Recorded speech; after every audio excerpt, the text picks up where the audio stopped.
And I'm the president of the Forgotten Soldiers Club. And with Sophie Press right there, she's the president of the National History Honor Society. We are presenting two amazing World War II veterans, Katz and Klein, who are both really happy to be here today. So I want to thank them for coming.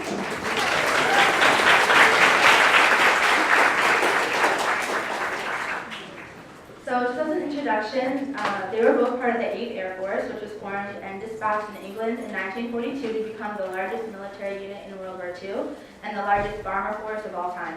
Over 350,000 airmen served in Europe, and the 8th Air Force has continued as an operational sea combat unit to this day, with over 1 million serving the country in war and in peace. The mighty 8th mission was ever turned back due to enemy action. The cost was 26,000 killed in action and over 28,000 prisoners of war. The number of missing in action and wounded have not been counted. And every year during the week of October 8th to 14th, we will ask every Air Force veteran and friend of the 8th to wear and display items identifying one of the 8th Air Force to honor and remember our comrades and especially those who made this supreme sacrifice. So that's an introduction, and now I'm going to open to Sid and Warren and let them tell them their stories.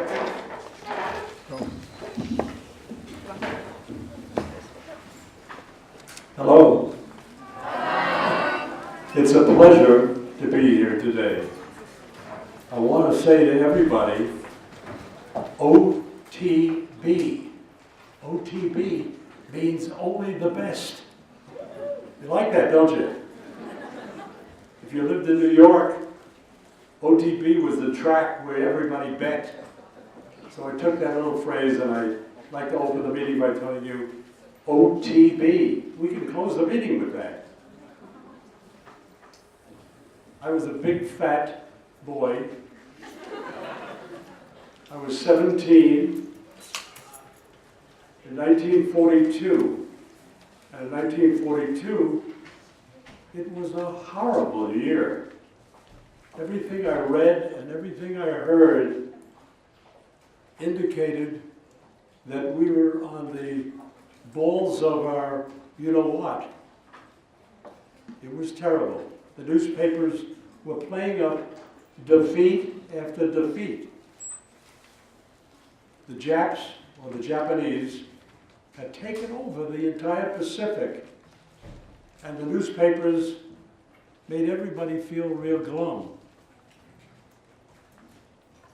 I decided I would enlist, and I enlisted, and I was called up, believe it or not, a year later. The reason being that at 17 they weren't taking fellows in. I was in the cadet program, and the cadet program was very, very interesting. I never thought I was going to be a pilot. I don't know why. I liked aviation, but I never thought I'd be a pilot. And it turned out to be true. I wound up taking all the tests, and I became a navigator. Being a navigator, I wound up on a B-24, and I think there are pictures that they'll show you eventually of a B-24. I wound up with a crew, and the crew was 10 men. We had a navigator, a bombardier, a pilot and a co-pilot, and we had 6 gunners. It's a very good picture that Jessica has just showed you of the B-24. 4 engines, and it was produced in great quantity. During World War II, most of the notoriety was really with the B-17. The B-24 Liberator,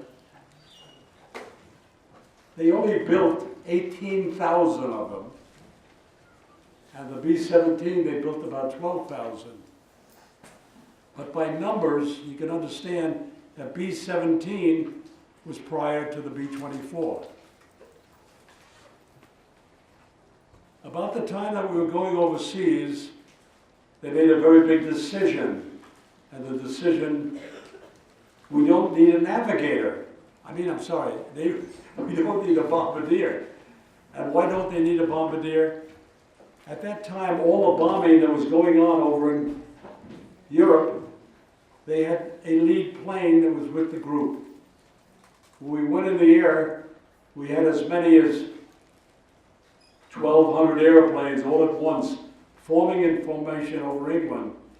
And when we got to the target area, we had a lot of lead planes inside the group, and the lead plane signaled, and the bombardier on the plane dropped the bombs. So the government decided, the Air Corps decided at that time, that the navigator would become the bombardier. So when I got overseas, I took a quick lesson, and I became the bombardier. I flew a couple of missions. I had been, for a brief period of time, I had been an instructor back in the States here for 2 classes of navigation. So I got over the latter part of 44, and the war was starting to tail off at that point. Sid, my buddy here, got over earlier, and he can tell you more about some of the missions. I'll tell you that I flew my missions. I didn't complete all of them, and I came back, and everything was great. But I want to tell you just a brief story. I think one of the great stories was 1942, when everybody was down in the dumps. There was a fellow by the name of Jimmy Doolittle. If you have time and you go to the library and you can pick up a book on Jimmy Doolittle, he became, in an overnight period, the greatest hero that we had in the United States, and changed the complete morale of all the people. He actually took 16 B-25 bombers, they were 2-engine bombers, put them on an aircraft carrier, and with all the work that he did, he flew those bombers off that aircraft carrier 852 miles from the aircraft carrier into Japan, and the bombing of Japan became like a historical event. When it hit the newspapers back in April, the latter part of April, it occurred on April 18, 1942, the entire complexion of the war from a standpoint of the citizens changed. They felt very good that here we were taking a big beating in the Pacific, and this man put together what was probably the most exciting event of the war. The 16 bombers hit many targets in Japan, and he's the only one in the history of the United States Army, Air Corps, or Air Force who became a general and never achieved the rank of colonel. Now, if you look at the rank status, generally you become a colonel, then a general.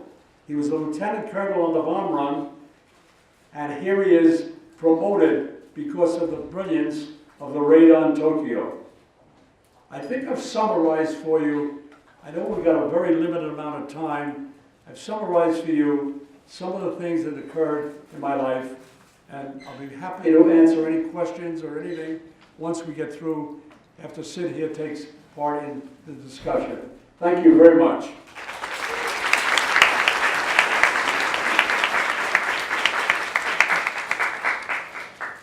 How do you follow an act like this? How do you do it?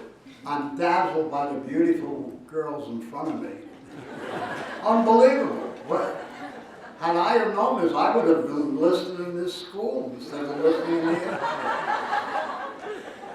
Well, in any event, my story is similar to Warren's. I was in high school at the time, for the 3rd time, and there's a joke there somewhere. You're not penalized if you laugh. Now, I was a senior, and I was 17 and a half, and I enlisted.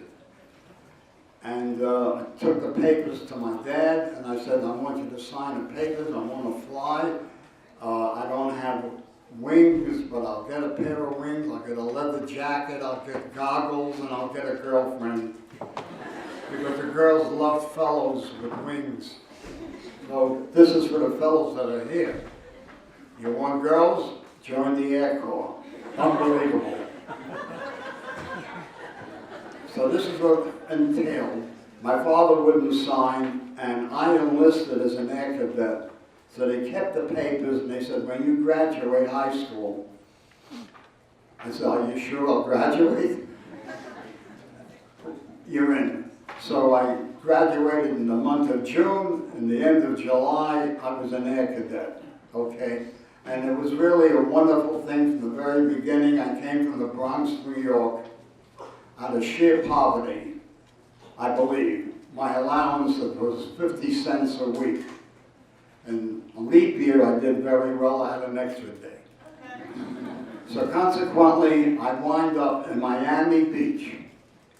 What happened was they didn't have enough barracks, so all the hotels from Lincoln Road back to Washington Street was taken over by the Army Air Corps. So I'm living in a hotel, and all my buddies that went into the service are living in tents, Georgia, Mississippi, South Carolina, in the boondocks of hell, and I'm living in a hotel. Hello? Okay, so that's the beginning. Then from there, 4 months training, Panama City, Florida, aerial gunnery school. I became a gunnery instructor. I go to Fort Myers, Florida. Then from there, I go to Westover Air Base, Springfield, Mass., where a crew is formed. Off we go. We left the morning of D-Day from Bangor, Maine. We were the first airplane, there were 60 bombers, left Bangor, Maine, June the 6th, 1944. So that was a momentous day because we were told while in the air that D-Day is now being done right then and there, and we're the first replacements. So that was the beginning of something very firm for me and the other fellows. Our very first mission was July 24th, the Battle of St. Lo. And St. Lo was a very, very severe battle because when they invaded the Normandy beachhead, the British, the Canadians, and the Americans, they went lateral. And the guns, they had no heavy artillery, so what they did was they used the cannon on top of the cruisers and the destroyers in the water. The range was approximately 30 miles of the shells, the trajectory of the shells. St. Lo was about 35 or 40 miles away, so the Germans were getting ready for a counterattack. And there was no way of breaking them up because they couldn't destroy them with artillery. So they sent in the Air Force, and the reason I mention it, we were high altitude bombers. We were trained to bomb between 15 and 25,000 feet up. We had to come in at 5,000 feet off the ground because the lines were so close to one another. It was hell. We bombed short, and the reason I mention it was because it was the first American general that was killed by friendly fire. There was a reporter by the name of Ernie Pyle, who later on was killed in the Pacific. He was wounded at St. Lo. So I mention that because if you ever hear the word friendly fire, it happens in warfare. And we were destroyed mentally because we lost a lot of American fellows. So that was that. Now, after my third mission, I was a gunner on the plane. I fell and broke my arm, not deliberately. Everybody said I did that deliberately, but it wasn't so. I was on a truck leaving from a pubbing mission, and that's a British saloon, and I was sitting at the back of the truck. The truck hit a rock or something. I went up in the air. When I came down, the truck wasn't there. I landed on my arm and I broke it. So consequently, I couldn't fly because I was grounded. After 6 weeks, I'm put back on flight status, and there's nowhere for me to fly. My pilot wouldn't take me back because evidently they got a better guy than I was. Okay, no problem. But every morning of a mission, I became a supernumerary, which meant that I had to go to briefing, breakfast, briefing, and then hang around and wait to see if the flight surgeon, we didn't have doctors, we had flight surgeons, to see if the flight surgeon would ground somebody and then I would take his place. Well, weeks went by and he would not accept the problems of anyone that didn't feel well. Can you breathe? Yes. Close one nostril. Oh, you're breathing with the other nostril, you're able to fly. But off they went. They were half breaths. One nostril closed. Okay, fine. So now, I don't fly. And I'm losing money because in the Air Corps, you put in 4 hours a month minimum and you get 50% more pay, whatever your rank is. And then you get 20% more for being overseas, so you get 70% of your rank. I had 5 stripes. I came back a millionaire. You blame me? No. So what happened was, I'm going up to group operations and I'm asking them, get me a flight, get me a flight, get me a flight. Finally they said to me, you know what? We're going to send you to radar school. Radar. I never heard the word radar. It seems that the British had radar, the Germans had radar, we didn't have it.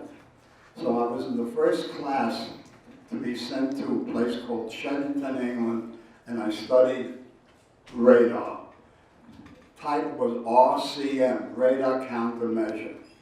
And I used that in discussion only because there was one radar ship for every 48 bombers. So I flew with a certain airplane that had the equipment. And most of the bomb groups never even had radar.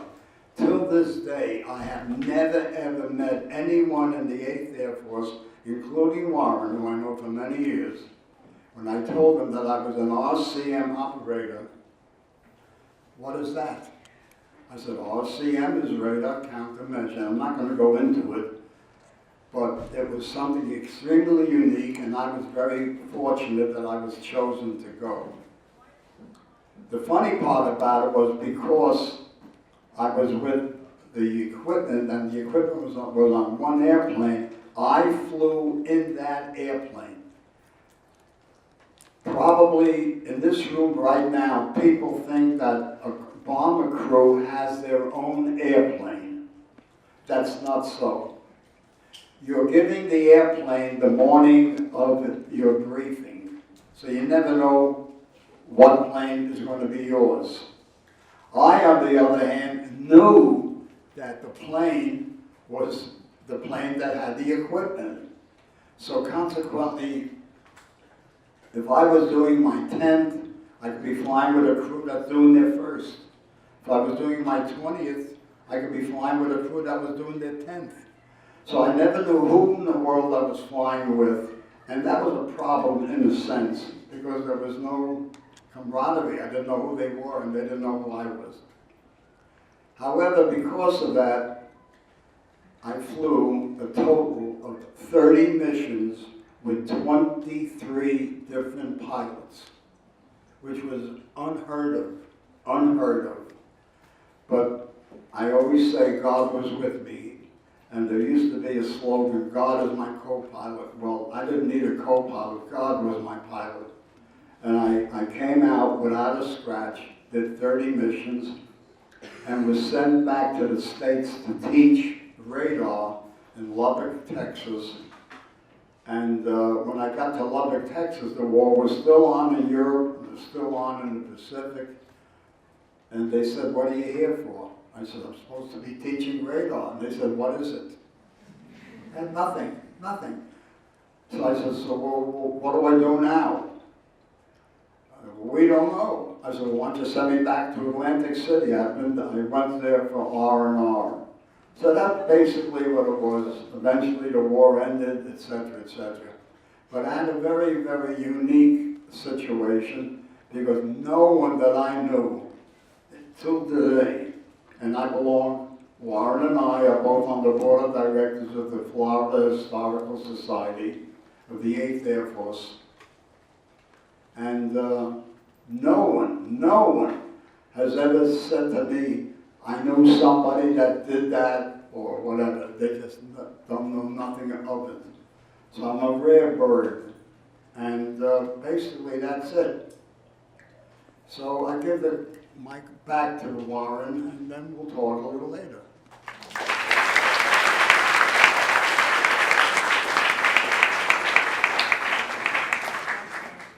OTB, only the best. Being just a navigator was fun. You know, I screwed up here and there, but I really screwed up on my first mission. I wasn't nervous, but I wasn't mechanical. When they gave me the job of being a bombardier, I wasn't too sure of what I was doing. My very first mission, we flew to an airfield in southern Bavaria, and the airfield was to be bombed because at that point in the war, the German Air Force was very small, and we were trying to get every airplane that they had, and it was unusual to see many in the sky. They were generally sitting around, they didn't have enough pilots, and the mission, we got to the airfield, and my job at that point as a bombardier was to turn the bomb sight on. I completely forgot. We flew over the airfield, and the pilot yelled down, "What's happening down there?" I was in the nose of the plane where the bombardier was. And quickly I realized that I hadn't done what I should have done. So that day, on my first mission, I really goofed.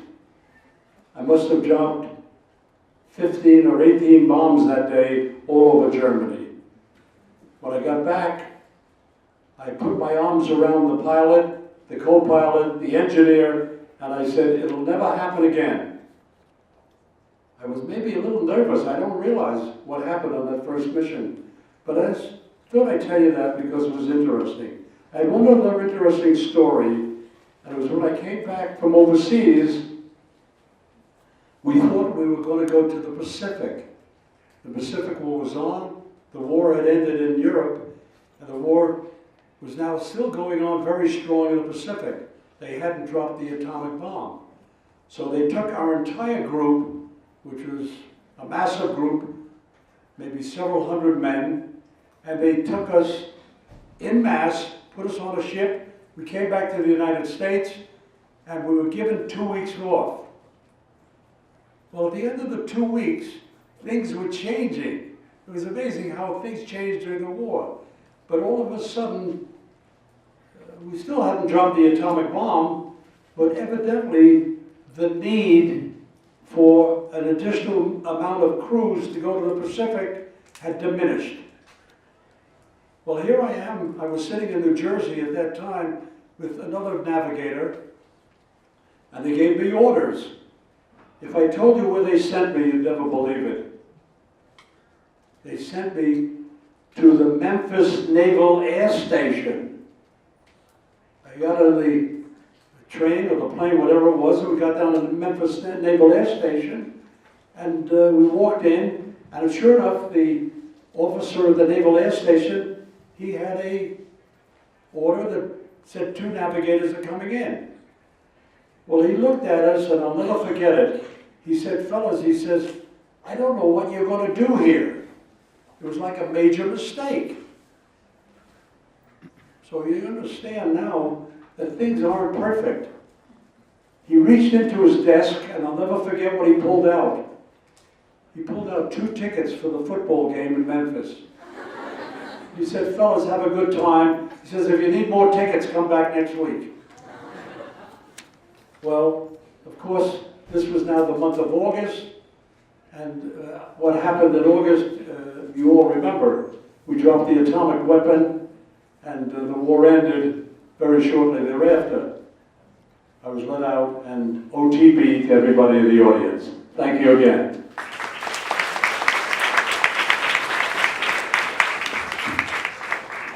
I would like to, at this moment, give you an idea of what a typical mission is. I think it's very important that you understand. We were trained to fly, as I said earlier, between 15,000 and 25,000 feet high.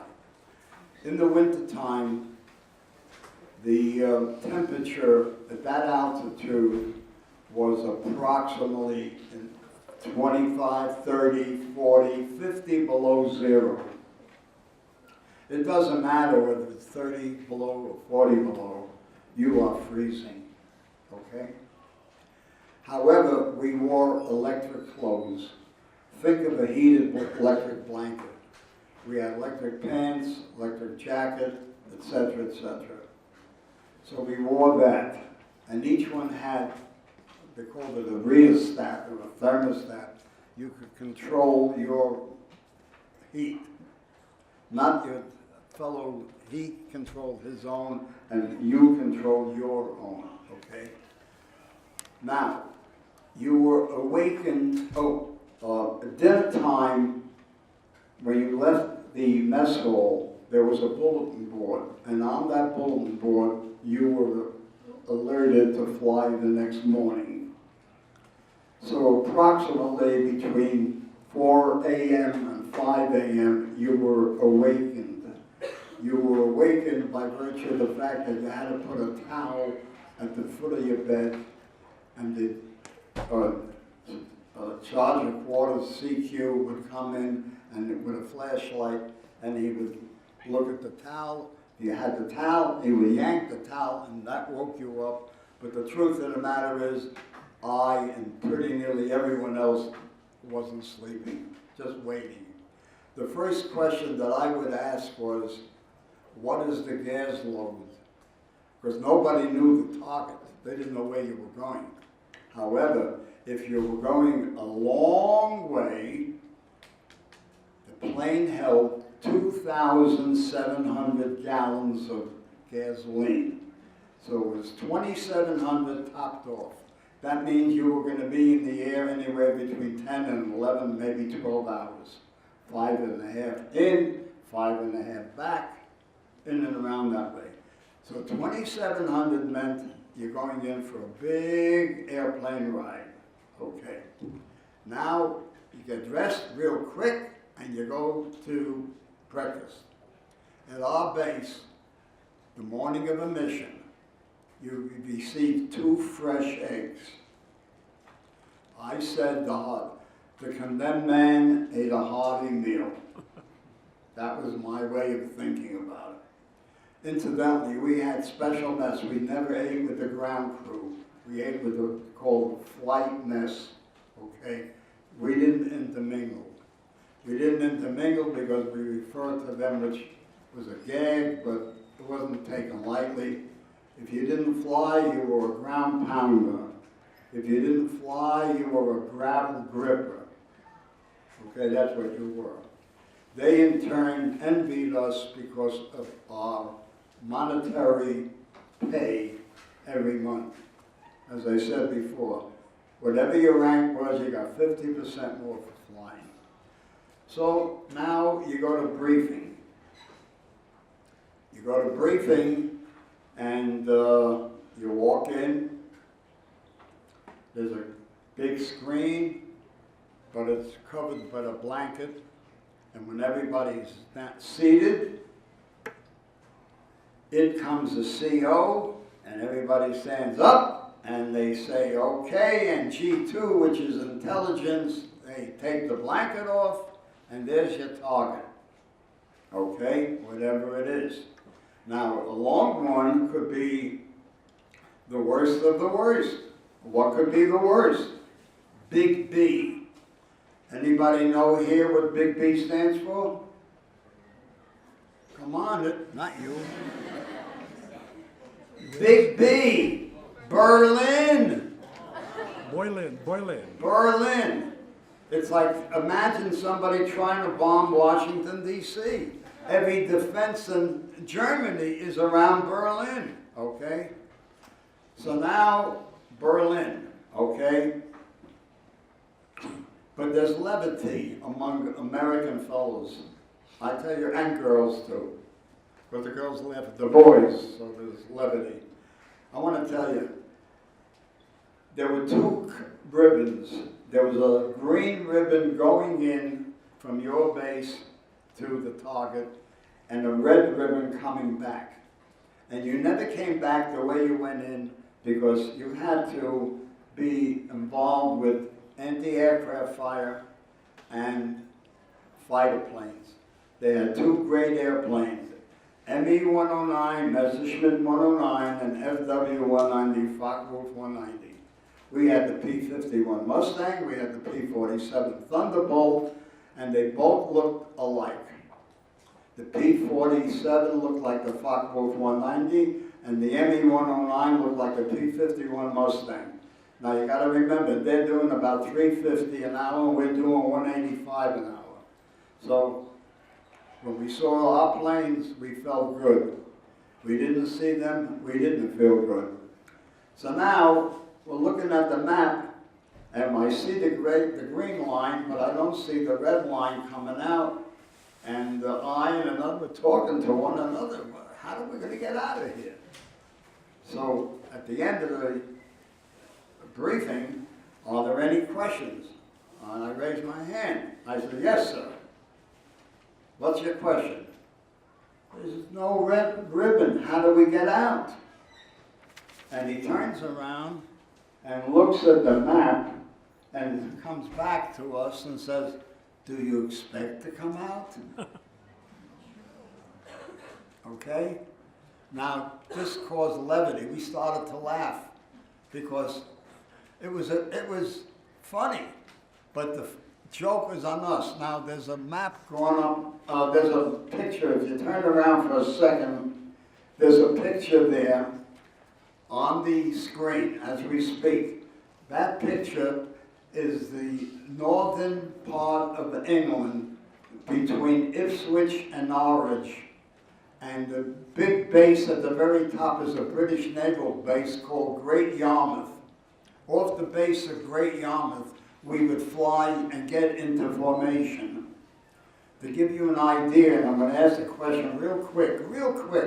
How many four-engine bombers do you think we put up on a given day, weather permitting and crews available? I'm going to ask you. Give me a number. 350. Are you a math major? How about you, young lady? 350. How much? 350. 350. Do I have another bid? How about you? 450. 450. One more bid. How about you? 150. 150. 700. 700. I stopped the bidding, because I'll tell you why. We put up between 2,000 and 3,000 bombers a day. The British RAF only flew at night. We flew during the day. They were told, I am Marshal Tedder, the British commander of the RAF Bomber Command, said to Jimmy Doolittle, who was our CO, our commanding officer. He said, you cannot bomb Germany during the day. The losses will just destroy you. I'll give you one quickie. There was a raid called Palesti, Romania. We put up a small contingent that day of roughly 150 bombers. 83 came back. 83 came back. Those of you who have access to television, Google it, Palesti, Romania, and you'll understand. You'll understand also that whenever we went up, all of us did not come back. All of us did not come back. And there were a lot of PWs that landed in Germany and spent the war in Germany. And they were pretty decent to the American flyers and the British flyers because England had a bunch of German flyers that were shot down over England. So they said, you don't harm our guys and we won't harm your guys. So there was sort of an unwritten ruling. And then they made a lot of movies, and they made a TV program, Starlock, 14, a 10, a 3. 17. Good, that was my age at one time, 100 years ago. So consequently, that's basically, I just wanted to give you an idea of the temperature and the weather and the food. And if you were lucky, you made it back. And if not, c'est la guerre.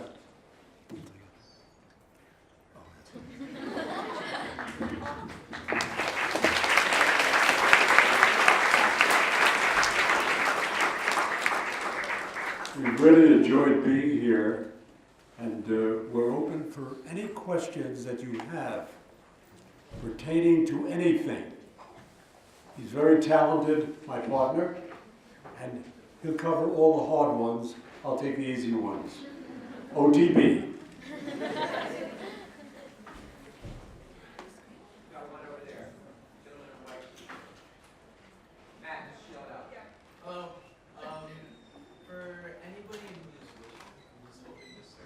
You speak a little louder, please. Okay. So, Even stand up. I can see you. You know what? Sit down. Yeah. So do you have any advice that you'd like to give to anybody who is hoping to enlist in the future? That's a tough question. Well, Take it. I have 7 grandchildren, of which 5 are boys, okay? And Grandpa, tell us a war story. Tell us a war story, okay? I say to them, if you have to go, you gotta remember, there is no draft as we speak. Every sailor, soldier, paratrooper, what a Marine, Coast Guard, everyone is a volunteer. So you may want to volunteer, make the military your career in life. The pay is unbelievable. I spoke to a young lady 2 weeks ago. She's in the 82nd Airborne. She's a paratrooper. And she told me she's a corporal, 2 stripes. Her pay is $2,000 a month. I couldn't believe it. My pay was, with the flight pay, etc., in 1945 was $214 or $215 a month. But that time, you could buy a corned beef sandwich for 15 cents. A Hershey bar, a large one, was a nickel with almonds. So, you know, you can't balance it. So I would say to you, don't get into the infantry unless you like mud, you like filth, and you like dirt, and you like to walk, fly. So I would say, again, Cindy, my suggestion is, now that he's given you his, I can superimpose. I do watch that good program every Monday through Friday, and it's called Shark Tank. It happens to be the best program on, and I have great admiration for a young man on the left-hand side, Mark Cuban. I know he's very smart. He always waits for everybody else to talk. My suggestion is, further your education. You can always make a decision after you further your education.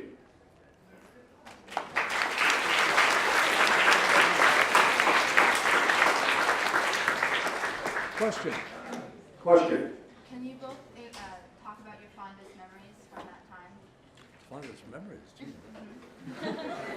That's a tough one.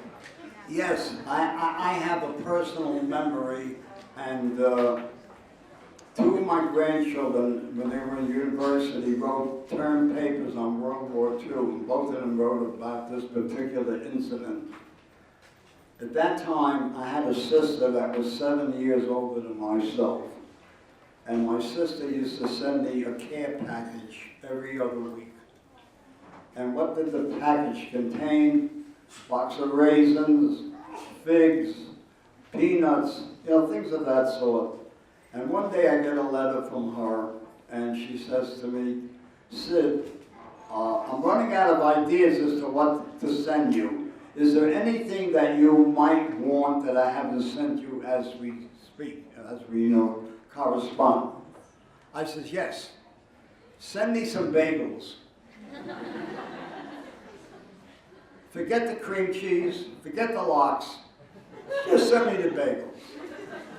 Well, a letter comes back about a week later.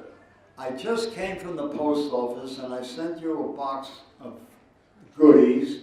In that box are 2 bagels. I don't know what you're going to do with them, but by the time you get them, it'll be like cement. Okay, fine. Well, I'm patient. The package arrives. I open up the box and I take out the goodies and 2 bagels. Now, you got to remember, in the Quonset hut that we lived, there were 21 men, and they're from all over the country, Montana, Wyoming, etc., etc. A couple of guys from the Bronx, New York, and we knew what bagels were, okay? So they said to me, what's a bagel? I said, a bagel, and I showed them. A bagel is a donut dipped in cement. They looked like I was crazy, and I looked back like I wasn't. Now, I don't know what to do with the bagels. So I put them on the shelf over my bed. I had a shelf. A day later, I'm alerted to fly. I don't know what possessed me. I took the 2 bagels, and you know these cargo pants? Well, we wore flying suits that looked like cargo pants because there was a pocket under each knee. So I took a bagel in one hand pocket, put the other bagel in the other pocket, and off we went. That was the day we went to Berlin. When they opened up the Bombay doors, I sat near the Bombay doors. I took the 2 bagels and threw them out of the Bombay doors. When I came back, I wrote a letter to my sister Libby, may she rest in peace, and I said, what I did with the bagels, I must tell you, Libby. It was bagels over Berlin. And the next time I go up, send me cream cheese and lox. True story.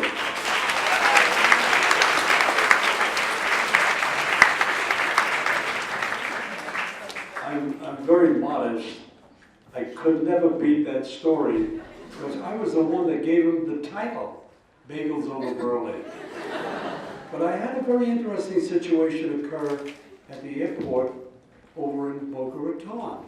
Every year, if you get a chance, it's a great day, or 3 days, or 4 days, where the bombers come in, B-24, B-17, and a P-51. And we go there and we talk to the kids and the folks and the adults, and it's a great event.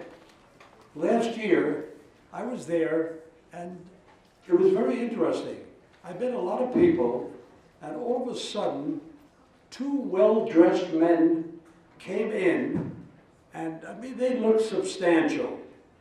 They walked up to me, and I'll never forget, they had a very, very obvious accent.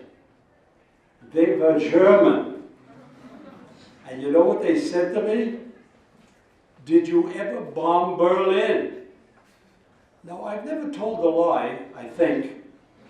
And at that point, I quickly thought, and I said, yes, I bombed Berlin on April 1st, 1945.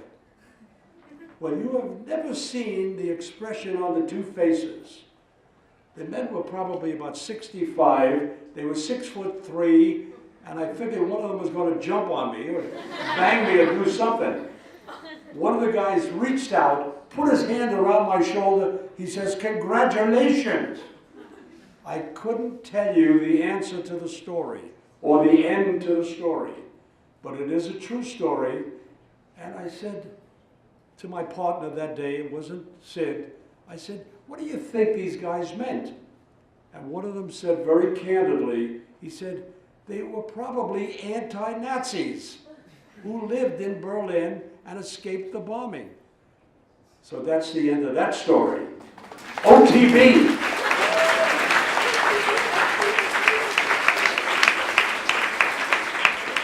All right, well, thank you guys so much for coming, and thank you, Warren and Sid, again. To you, all of you.